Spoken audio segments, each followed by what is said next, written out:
Okay, I just wanted to do a video about something I was thinking about this morning.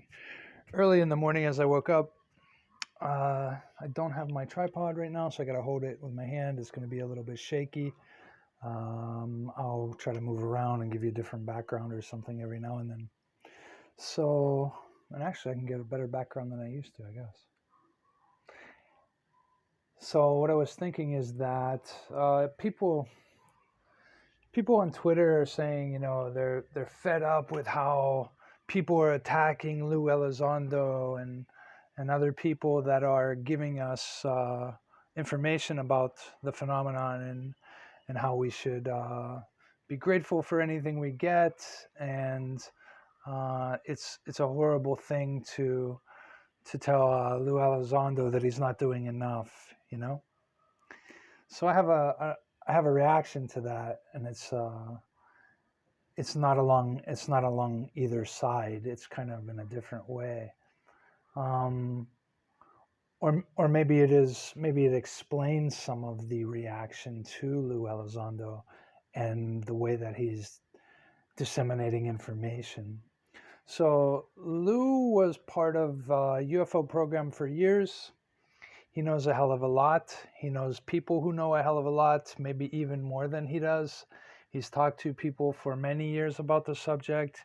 He's probably one of the most knowledgeable top 20 people, probably in the United States at least, on the subject. Now, he joined To the Stars Academy. They came out with their business in 2017. I think it was November. And he was saying then, it's going to be something like a 5-year plan, they kind of have to get this going and to gradually, increase the public's awareness of what's going on here. Which is interesting in itself, right? Because they came out saying threat, the UFO threat for years. Did it on TV, did it in interviews, often UFO threat. There's a threat, we don't know intention, but there's a threat because of their capabilities, because of what they can do. There's an innate threat already, but we don't know intentions, is what he's saying.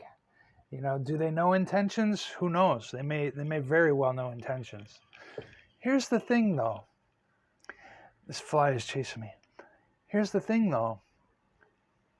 In 2017, they must have thought it wasn't really a big deal. Nobody must have really thought it's a big deal. It couldn't have been a big deal. The Navy must not have thought it was a big deal.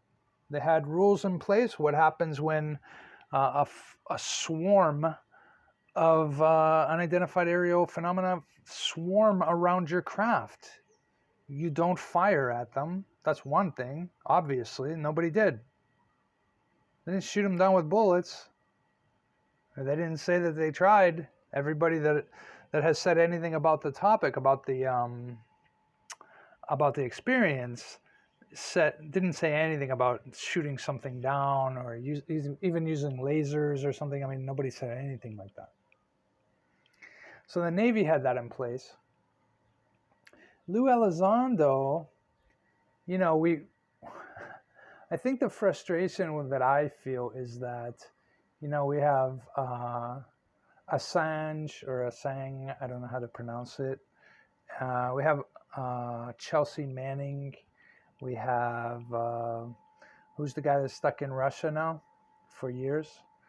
All these people, these whistleblowers, but when they were whistleblowers for things that were wrong, that the government was doing wrong, they wanted to open our eyes to it, and they did.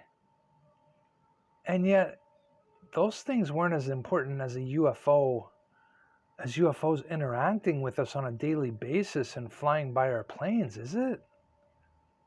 It's nothing, it's not even close. The UFO phenomenon is the most important thing that has happened ever in the history of the world, I think. I mean, who can even come up with anything that's close? Cannot. So I think my frustration is that here's Lue Elizondo saying threat, threat, threat, threat, threat, and the rest of his cronies. And yet there must not really be a threat because they waited 5 years to even get this far. If there was a threat, Lue Elizondo should have assembled the press with Chris Mellon, with Hal Puthoff, with everybody, with Gary Nolan, with Eric Davis, with all the big names, everybody that knows something, some piece of the puzzle, or a huge piece of the puzzle, or almost the whole, entire puzzle. They should have assembled the press and came out like Julian Assange and told the whole world what the hell was going on, and we need to come up with a plan for it. If it was really a threat, if there was really something, that just couldn't wait. But no, there was 5 years of gradually shelling out, what is it called? Dripping the information. 5 years, and we're still not there yet. And people are looking at Lue going, how important is this then? Maybe not at all. It seems like not at all, doesn't it? The other thing, also what bothers me is that, so there's people like Eric Davis. Eric Davis is running his mouth for sure, and I love it. I love everything that comes out of his mouth. But he's not assembling the press and saying, look, these things are, we've looked at the data, they're ramping up at an exponential rate of interference with our jets, with our military planes that are doing maneuvers. At this rate, within 6 months, they'll have inundated the skies.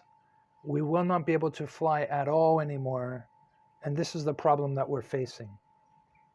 If there was something like that, maybe Eric Davis would come out and do that. There doesn't seem to be something like that. Lue Elizondo and Chris Mellon, everybody says, we need more data. He's not saying we need more. They have the goddamn data. Okay, he knows. See, the problem, I think, is that we're angry because Lue Elizondo knows so much. If there's a threat to us, if there's a threat to our world, to my family, to everybody on the face of the earth, even if it's a minimal threat, like they're only going to take 100 people to eat a year, that's a threat that we need to know about now. Even that. And that's not even that bad, right? They could pick 100 people, would hardly miss them. Right? So it's not even that serious. It's not even they're going to take 5 people. We don't know that, right? Is it that we're so damn clueless what is going on that we don't know what to say? And we still don't know what to say? Lue Elizondo still doesn't know what to say? Maybe. And maybe that's why he's not saying anything. Maybe that's why he's not breaking it wide open. He's cracking it open, he's feeding us something every now and then. He's going through the proper channels so that he doesn't cause a big mess like Snowden or something, right? So he doesn't become some hero to the world. Why wouldn't he? I don't understand. But except that there is either no threat, there's such a minimal threat that it doesn't even matter, but he would just like to inform the world and let everybody know that something's going on. Can be that. And I guess it could be that they're just so clueless they don't know anything. But I think they know some things. Is it a case where Lue Elizondo, Chris Mellon, and maybe the rest of them will come out after this goes through the proper channels, after Congress has their go at it, tries to convince the military, Pentagon, give up the information. If it kind of stalls out, and then if it really stalls out, and then we get nowhere after that, then are they? This should be one of the questions to Lue. Then what will you do? Then will you call the press? Then will you say we have this crash happened here, this crash happened here, this crash happened here. We have this craft, this craft, this craft, and this craft. We have 14 bodies, all of them different. I mean, groups were different, like 4 in this craft were different from these. These were mantis beings, these were grays, these were little head people, you know, whatever. Is he ready to do that? So I guess it's frustrating. It's super frustrating because going through the proper channels like this doesn't seem like the way to do it. You know, Lou, if you really know that much, and you do, if you really know that much, shouldn't you tell the world? Like, shouldn't you pull an Edward Snowden? Shouldn't you pull a Julian? Chelsea Manning? Shouldn't you? Is it that important? It just isn't that important to you? I don't understand. You're like, oh, I'm gonna stick to my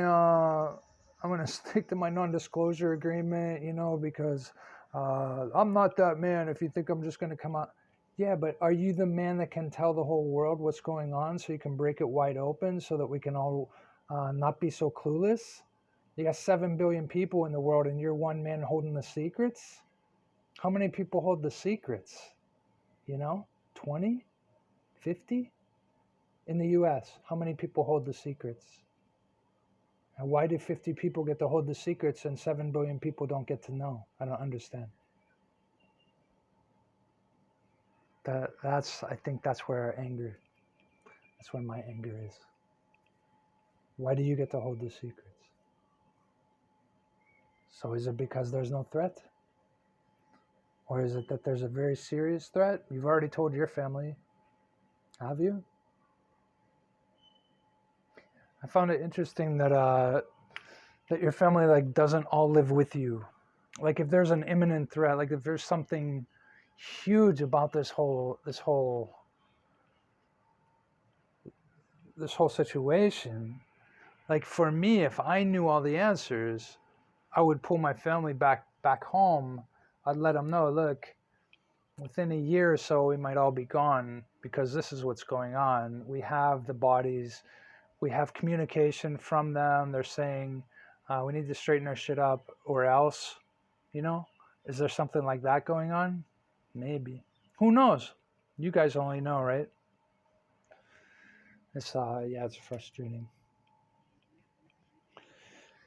So yeah, do I appreciate what Lou's doing? I do. Do I appreciate what Chris Mellon did? Yeah, I do. Otherwise, where would we be? So we're somewhere. I don't know where. We're somewhere. We're still in. It's in Congress's hands now. Now they're saying that the new task force, the new agency that was created, might just classify all the data. It's still in their hands, right? When does it get out of their hands is what I want to know. Like what is a precipitating event where it can get out of their hands? What does it take for somebody to come forward, someone with a pair of balls that might be huge, to come forward and say, this is what's going on. We know the world can't handle it right now, but we have to say, this is what's going on. This is what has been kept secret for 50, 70, 150, 6 million years. Who knows how long it's been kept secret? This is what it is. Let's deal with it. Let's get this out of the military's hands. Let's get it out of private industry's hands. Let's have the world look at it, not just the United States, not just ufologists. Anyway, that's all. In a way, I hope Lou gets the message. In a way, I hope he doesn't. I don't, I'm angry, and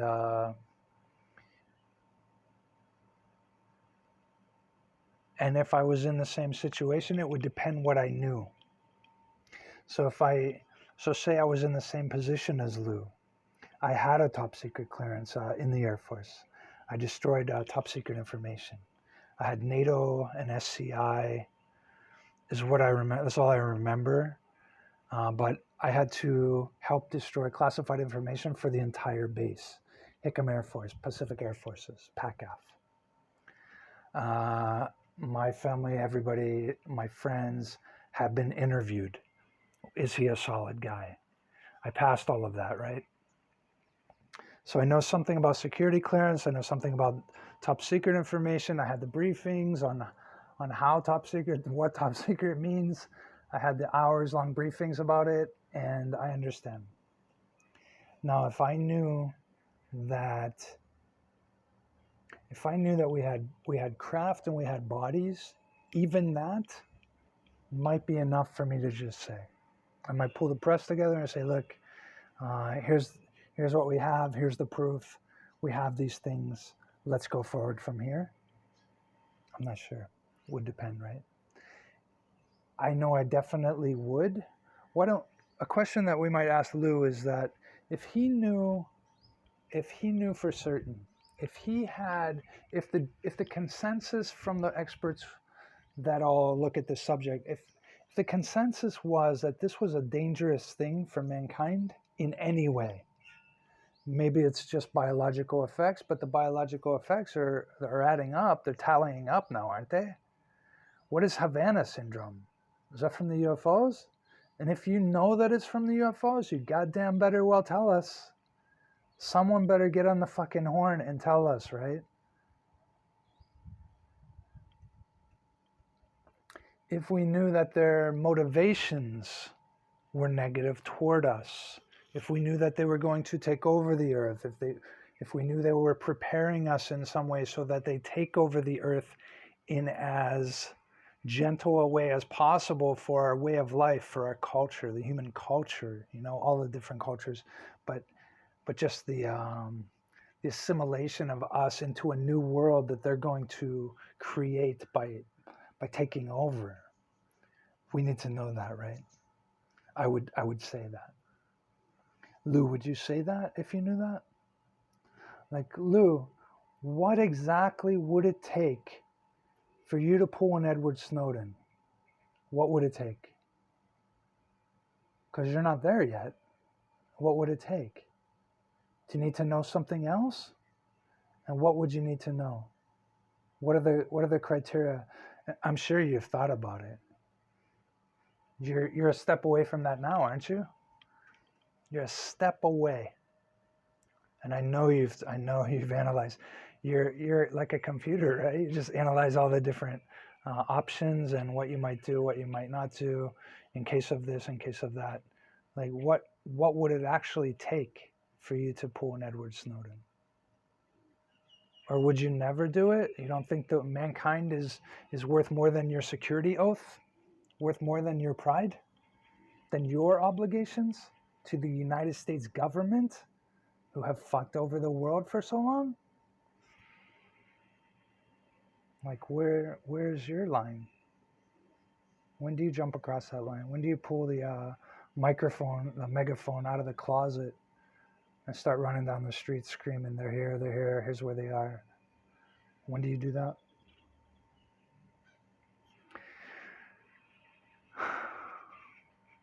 Looking up in the sky, I don't see anything. Why is that? Is there no threat?